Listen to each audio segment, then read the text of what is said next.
there are just no examples anywhere in the Bible of happy, thriving, godly, polygamous marriages. Hi, welcome back to my channel. Today, I wanted to address the topic of what the Bible teaches about polygamy, which, if you're not familiar with that word, means having multiple wives. So if that sounds interesting to you, stick around. So the reason that I wanted to address this topic is that I have quite a few Muslim followers, which I love. Thank you guys for being here. But I get a lot of comments about how polygamy is in the Bible, and therefore some people are interpreting it as, oh, well, the Bible actually does endorse polygamy, even though Christians don't engage in polygamous relationships today. So I wanted to dive into that idea and really explore it and give background on why Christians believe and teach that polygamy is not biblical and is not healthy or productive for Christians to engage in. So just to start off, I will readily admit there is polygamy in the Bible. There are many main characters in the Bible who do engage in polygamy.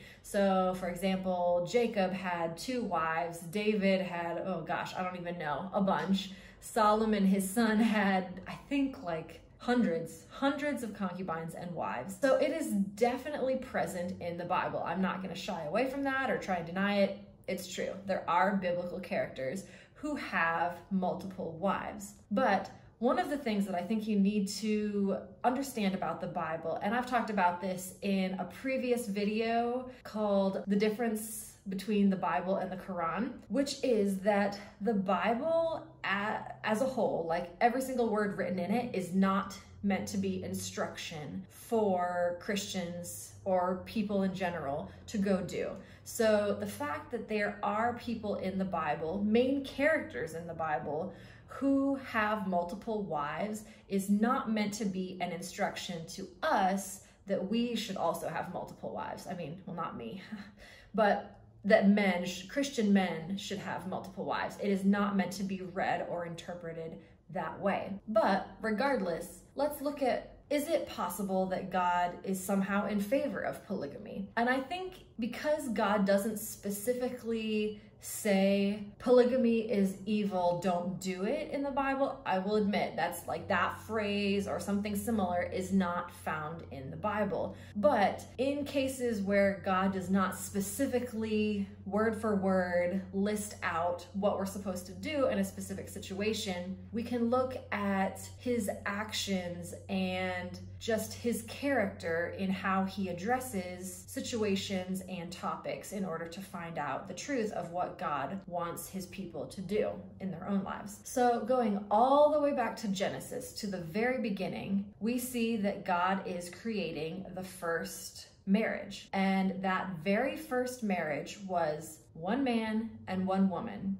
And that was it. Like, God felt like after he created the world and one man and one woman to be in relationship with each other, that was good. Like, he literally says, and it was good. Like, my work is complete. I'm happy with it. I don't need anything else. And so to me, that's a pretty strong indication that like this was God's ideal, to create a relationship with one man and one woman committed to each other. I think it's also important to look at the relationships, the marriage relationships of the biblical characters who did engage in polygamy, who did have multiple wives. And time after time, when you look at each of the examples, like Jacob, for example, like he only had 2. He just had 2 wives and they were sisters. And like, you might think that, oh, that should be the easiest thing of all. Like, they already know each other. Like, it should be the easiest polygamous marriage of all time. But it ended up being a mess because Jacob had a favorite wife, and one of them, his favorite wasn't having children, but his second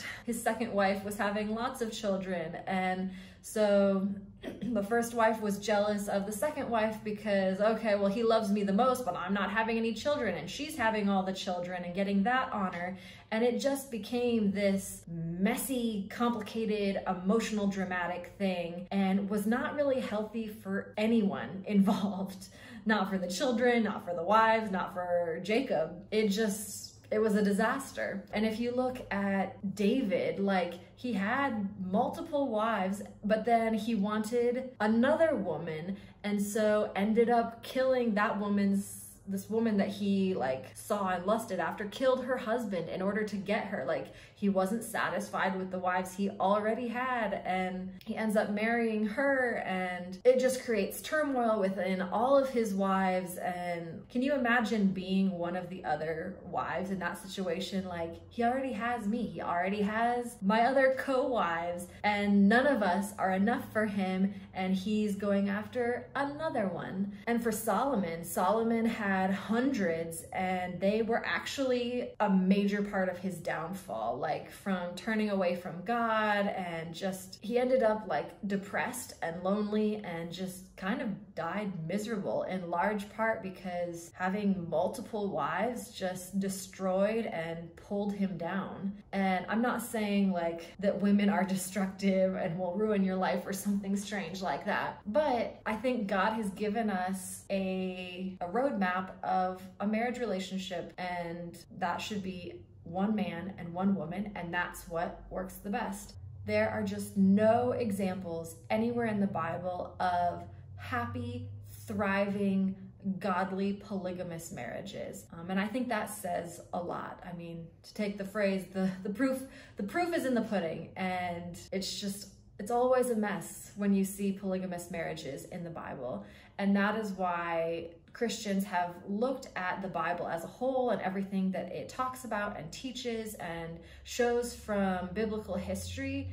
Christians have made the interpretation that polygamous marriage is probably not what God's ideal is for his people. So I hope that helped explain and clarify some of the questions that you might have had about polygamous marriage in the Bible and what God actually thinks of it. So if you enjoyed today's video, please give it a thumbs up and consider subscribing.